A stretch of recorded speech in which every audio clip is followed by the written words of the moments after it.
আমি ইন্ডিভিজুয়াল নাজমুল হোসেন শান্তর থেকে দলটা বড়, সো দলের কথা চিন্তা করে আবার এই জায়গায় ফেরত এসেছি। মিরপুরের উইকেট যেরকম দেখা যায় ওর থেকে অনেক বেটার বিহেভ করছে।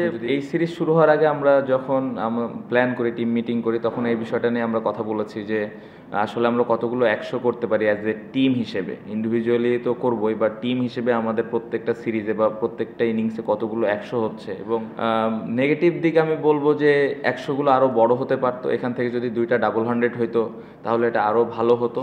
ভালো লাগছে, অবশ্যই ভালো লাগছে। আশা করিনি, অনেস্টলি আমরাও আশা করিনি, বাট 5 দিন গিয়েছে, কষ্ট করে এই ইনিংসে 10টা উইকেট নেওয়া লাগছে। এটাই আসলে টেস্ট ক্রিকেটের সৌন্দর্য, এবং আমরা সবাই প্রত্যেকটা প্লেয়ার খুব এনজয় করেছি এই টেস্ট ম্যাচটা। ক্যাপ্টেন বিষয়টা আমি সাইডে রেখে দিই। যদি আমি অ্যাজ এ ব্যাটসম্যান হিসেবে কথা বলি, ক্যাপ্টেন বিষয়টা সাইডে থাক। মুশি ভাইয়ের সেলিব্রেশন তো ভেতরে বাইরে একই রকম, সবার সামনে এখন ওপেন। আমরা এনজয় করেছি, পুরা ম্যাচটা খুবই এনজয় করেছে। মুশি ভাই অনেক এনজয় করেছে। না, মিরাজ তো অফ ফর্মে নাই ভাই, মানে এই কোশ্চেনের কোনো যুক্তিকতা আমি তো দেখলাম না। মিরাজ ফর্মে আছে, আমার বেস্ট প্লেয়ার টিমের, সত্যি কথা। না, এটাই তো টেস্ট ক্রিকেটের সৌন্দর্য। আমার মনে হয় যে ছোট দল বড় দল বলে আসলে কিছু নাই। ওরা খুবই ভালো ক্রিকেট খেলেছে, এটা মানতেই হবে। এরকম একটা ডে 5-এর মতো উইকেটে এসে যেভাবে ওরা চ্যালেঞ্জটা আমাদের দিয়েছে, অবশ্যই ওদেরকে এই ক্রেডিটটা দিতে হবে। বাট পাশাপাশি আমি বলবো যে আমাদের বোলাররা যেভাবে বল করেছে ওই ধৈর্যটা নিয়ে, এটাও আসলে ক্রেডিট দেওয়ার মতো। স্পেশালি তাইজুল, মিরাজ, মুরাদ, খালেদ এবং এবাদত, সবাই যেভাবে দায়িত্ব নিয়ে বোলিং করেছে, এটা আসলে ক্রেডিট দেওয়ার মতো। পরিষ্কার তো এর আগে করলাম, ক্যাপ্টেন্সি পেলাম। ভাইস ক্যাপ্টেন এর বিষয়টা ক্রিকেট বোর্ড এগেন ডিসিশন নিয়েছে। কথা হয়েছিল টুকটাক, বাট যেটা আমি এর আগেও বলেছিলাম যে আমি ইন্ডিভিজুয়াল নাজমুল হোসেন শান্তর থেকে দলটা বড়, সো দলের কথা চিন্তা করে আবার এই জায়গায় ফেরত এসেছি। সো আমি চেষ্টা করব যে আমার যে দায়িত্বটা আছে আমি ঠিকমতো যেন পালন করতে পারি। খুবই ডিফিকাল্ট এটা, বাট প্রফেশনাল ক্রিকেটার হিসেবে আসলে কিছু করার নাই। যেটা আমরা সবসময় করে থাকি, বা আমি অ্যাজ এ ক্যাপ্টেন হিসেবে যে জিনিসটা করতে চাই, কমিউনিকেশনটা যেন সবার সাথে সবার থাকে। ইন্ডিভিজুয়াল যে প্র্যাকটিস সেশনগুলো আমাদের হয়, ওইগুলো যেন পারপাসফুলি আমরা করতে পারি। যদি এর ভেতরে কোনো 4 ডে ম্যাচ খেলার সুযোগ পায় বিফোর পাকিস্তান সিরিজ, এটা হলে তো আরও খুবই ভালো হবে। আমি জানি না আসলে ওই সুযোগটা হবে কি না সামনে যদি বিপিএল হয় সেক্ষেত্রে। বাট আমার মনে হয় যে প্র্যাকটিস সেশনগুলো থাকবে ইন্ডিভিজুয়ালি, ওই প্র্যাকটিস সেশনগুলো যেন পারপাসফুলি আমরা করি।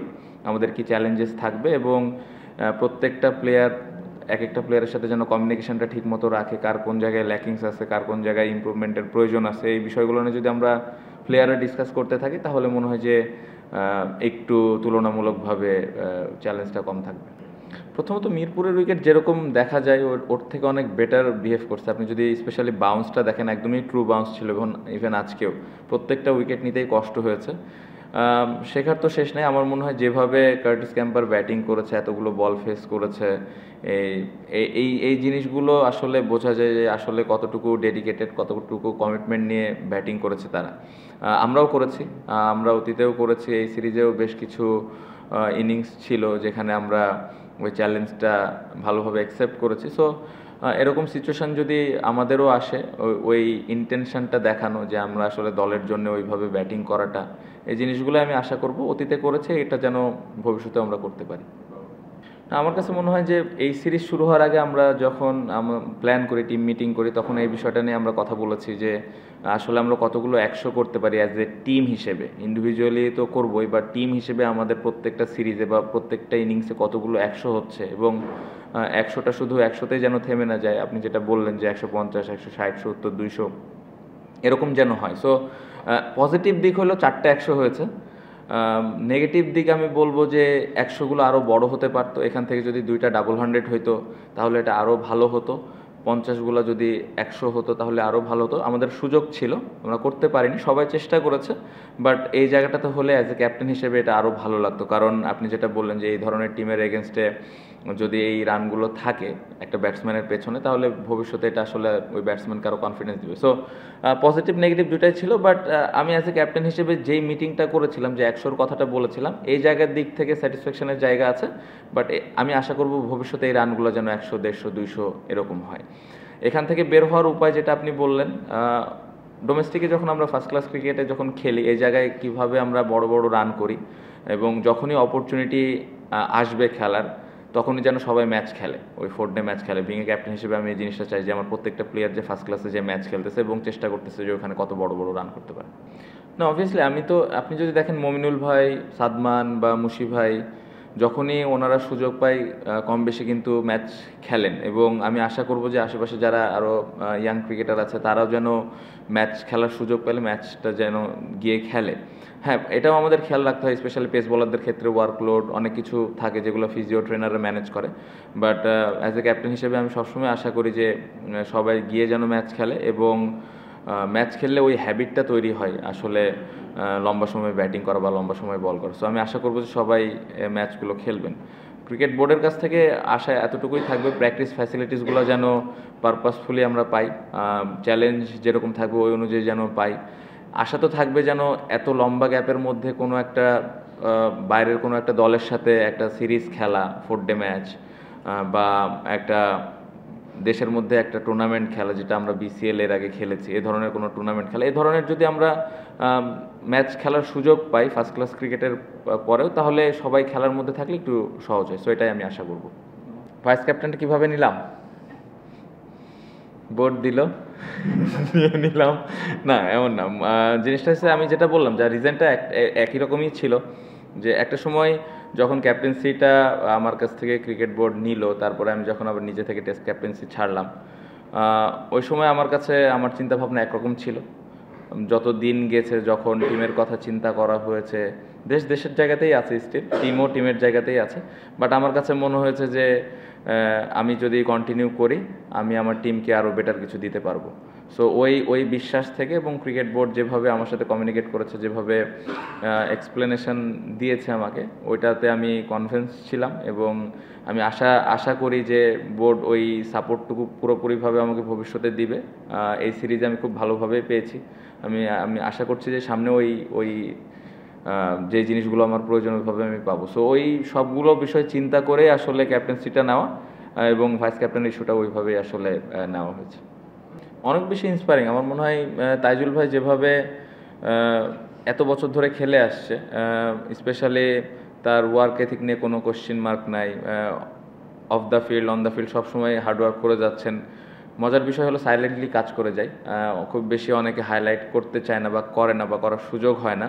আমি যেটা এর আগের একটা প্রেস কনফারেন্সে বলেছিলাম যে টেস্ট ক্রিকেটটা আগে কিভাবে আগাবে, আমরা সবাই মিলে যদি একসাথে এই ক্রিকেটটাকে নিয়ে কথা বলি, একটু প্লেয়ারদেরকে একটু হাইলাইট করি যারা ভালো করছে, এই জিনিসগুলো নিয়ে যখন কথাবার্তা হবে তখন এই টেস্ট ক্রিকেটটা উপরের দিকে যাবে। বাট প্রথমত তো আমাদের আগে পারফর্ম করতে হবে। সো ইন্ডিভিজুয়ালি যদি তাইজুল ভাইয়ের কথা বলি, মুশফিক ভাইয়ের কথা বলি, তারা তো অনেক বড় বড় অনেক কিছু অ্যাচিভ করতেছেন, ভবিষ্যতে হয়তো আরও করবেন। সো এই জিনিসগুলো নিয়ে যত বেশি কথাবার্তা হবে এইগুলো মানুষের মধ্যে ছড়াবে এবং মানুষ এগুলো নিয়ে তখন চিন্তা করা শুরু করবে এবং ভাবতে শুরু করবে যে আসলে টেস্ট ক্রিকেটের গুরুত্বটা কতটুকু। সো আমি আশা করবো যে আমাদের পারফর্ম করার পাশাপাশি আপনারাও এই বিষয়গুলো নিয়ে একটু মানুষের সামনে তুলে ধরবেন যে আসলে এটার গুরুত্ব কতটুকু।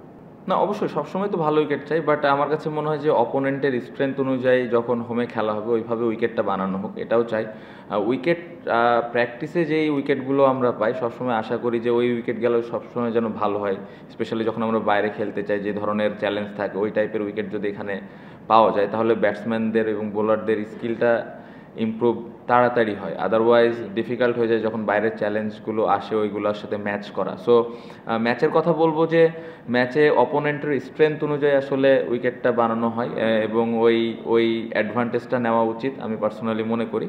বাট আমি এটা বলবো যে বাংলাদেশের যতগুলো উইকেট আছে বা প্র্যাকটিস ফ্যাসিলিটিস আছে সবগুলো উইকেট যদি ভালো হয়, ব্যাটিং ফ্রেন্ডলি বা বোলারদের স্পোর্টিং উইকেট হয়, তাহলে আমার মনে হয় যে আমাদের স্কিলের অনেক ইমপ্রুভ হবে। সো অ্যাজ এ ক্রিকেটার আমি ওই জিনিসটাই আশা করি যে আমরা যে জায়গাগুলোতে প্র্যাকটিস করি ওই উইকেটগুলো অনেক স্পোর্টিং হবে। ভালো লাগছে, অবশ্যই ভালো লাগছে। আশা করিনি, অনেস্টলি আমরাও আশা করিনি। বাট 5 দিন গিয়েছে, কষ্ট করে এই ইনিংসে 10টা উইকেট নেওয়া লাগছে, এটাই আসলে টেস্ট ক্রিকেটের সৌন্দর্য এবং আমরা সবাই প্রত্যেকটা প্লেয়ার খুব এনজয় করেছি এই টেস্ট ম্যাচটা। না, আমার কাছে মনে হয় ভাই দেখেন, আমি অ্যাজ এ ব্যাটসম্যান হিসেবে আমার রান করা এটাই কিন্তু একটা কাজ।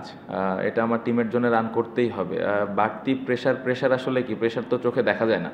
আমার মনে হয় যে আমার কাজটা কি ওইটাতে যদি ফোকাস করি, আমার আসলে দল আমার কাছ থেকে অ্যাজ এ ব্যাটসম্যান হিসেবে কী কাজ কী চাচ্ছে ওই জিনিসটাতে যদি এক্স্যাক্টলি আমরা ফোকাস করি, তাহলে আমার মনে হয় যে বাড়তি যে প্রেশারগুলো এগুলো আসবে না। ওই একটা বল নিয়ে যদি আমি চিন্তা করি যে আমার আসলে এই মুহূর্তে কী করা উচিত, ওইটা যদি করতে পারি, তাহলে আমার মনে হয় যে বাড়তি যে প্রেশার, আমি ক্যাপ্টেন না, আমি রান আগের ইনিংসে করেছি কি করি না, এগুলো আসলে ম্যাটার করে না। সো আমি পার্সোনালি চিন্তা করি যে আসলে ওই মোমেন্টে ওই একটা বল আমি কিভাবে ভালোভাবে হ্যান্ডেল করতে পারি এবং রান করতে পারি, ওটাই মেন ফোকাস থাকে। বাট যেটা নিয়ে অনেক কথা হচ্ছে, হয়তো আমি ক্যাপ্টেন হিসেবে অনেক রান করছি, বাট স্টিল আমার কাছে মনে হয় যে এটা এনাফ না। আমার অ্যাবিলিটি অনুযায়ী আমি মনে করি যে এর থেকেও আমি বড় ইনিংস খেলার মতো অ্যাবিলিটি আমি রাখি। সো আমি চেষ্টা করছি যে এই জায়গাগুলো ইমপ্রুভ করে আরও কীভাবে আমি অ্যাজ এ ব্যাটসম্যান হিসেবে কন্ট্রিবিউট করতে পারি। ক্যাপ্টেন বিষয়টা আমি সাইডে রেখে দিই। যদি আমি অ্যাজ এ ব্যাটসম্যান হিসেবে কথা বলি, ক্যাপ্টেন বিষয়টা সাইডে থাক। আপনি যেটা বললেন, অবশ্যই বছর শেষ হয়েছে, ভালোভাবে শেষ হয়েছে, অবশ্যই এটা ভালো লাগার বিষয় অ্যাজ এ ব্যাটসম্যান হিসেবে করতে পেরেছি টিমের জন্য কন্ট্রিবিউট। বাট আমি যেটা একটু আগেও বললাম যে এইখানে এটা আসলে এনাফ না। আমরা যদি আসলে ভালো দল হইতে চাই, ভালো টিমের এগেনস্টে ম্যাচ জিততে চাই, তাহলে এই রানগুলোকে কনসিস্টেন্টলি আমরা কত বেশি করতে পারছি, বা আমি কনসিস্টেন্টলি আরও কত বেশি দলকে কন্ট্রিবিউট করতে পারছি, এটা ইম্পর্টেন্ট। সো লক্ষ্য এটাই থাকবে যে নেক্সট ইয়ার যেই 12টা টেস্ট আছে, যদি সবগুলো খেলার সুযোগ হয়, কিভাবে আমি আরও ইমপ্রুভ করে আরও ভালোভাবে দলকে কন্ট্রিবিউট করতে পারছি। সো ক্যাপ্টেন না, 60 এভারেজ, এগুলো আসলে এখন সব পাস্ট হয়ে গেছে। এভারেজ 60 এটা চলে গেছে। নেক্সট ম্যাচে আমি কি করতে পারি, এটা ইম্পর্টেন্ট, এবং আমি চেষ্টা করব যে নেক্সট ইয়ার যে 12টা টেস্ট আছে এখানে আরও ভালোভাবে কন্ট্রিবিউট করার। না, এটা খুবই ভালো হয়েছে। আমরা অনেস্টলি কখনো এই বিষয়টা নিয়ে আলাপই করি নাই, বা ভাবিও নাই যে আমরা 100 টেস্ট খেলতে পারি। বাট যে মোমেন্টে মুশফিক ভাই এটা অ্যাচিভ করে ফেলছে, তারপর থেকে কিন্তু দেখা যাচ্ছে সবাই আমরা এই বিষয়টা নিয়ে কথা বলছি যে আমিও খেলতে চাই। কেউ হয়তো 10 টেস্ট খেলতেছে, ও বলতেছে যে আমিও 100 টেস্ট খেলতে চাই। সো এটা একটা পজিটিভ দিক। আমাদের মধ্যে তো সবসময় কথা হয়, বাট আমার মনে হয় 38-39টা টেস্ট হয়েছে, মিরাজের মনে হয় 50টা plus.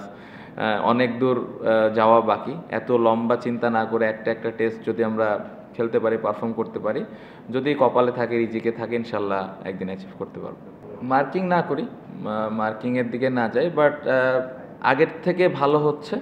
But there are lot of areas we can still improve, specially যদি আপনি উইকেটের কথা বলেন বা প্লেয়ারদের পারফরমেন্সের কথা বলেন, ইন্ডিভিজুয়াল বড় রানের কথা বলেন, এই জায়গাগুলো যদি আমরা রেগুলার বেসিস ইমপ্রুভ করতে পারি, তাহলে দেখতে ভালো লাগবে। এবং অ্যাজ এ ক্যাপ্টেন হিসেবে আমার জন্য তখন চ্যালেঞ্জটা আরও বেশি থাকবে যে ফার্স্ট ক্লাস প্লেয়াররা আসলে ন্যাশনাল টিমে ঢোকার জন্য পুশ করছে। সো ওই চ্যালেঞ্জটা স্টিল কম আছে আমার কাছে মনে হয়, বাট সবার ইন্টেনশন ভালো। আমি দেখি যে যারা ফোর্থ ডে খেলছেন, বা স্পেশালি বেশ কিছু সিনিয়র ক্রিকেটার খেলছেন, নাইম ভাই এখনও খেলছেন, মার্শাল আইফ ভাই এখনও খেলছেন, ওনারা সানজামুল ভাই এখনও খেলছেন, এবং আপনি যদি দেখেন লাস্ট ইনিংসেও মার্শাল ভাই 100 করেছে, নাইম ভাইয়ের কিছুদিন আগে সম্ভবত 11,000 রান হয়েছে। সো ডেডিকেশন লেভেল কিন্তু অনেক ওপরে। সো যারা ইয়াং ক্রিকেটার ওখানে আছে, তাদেরকে দেখেও অনেক কিছু শেখার আছে। সো আমি আশা করব যে তারা ওই সিনিয়র প্লেয়ারদের কাছ থেকে ওই জিনিসগুলো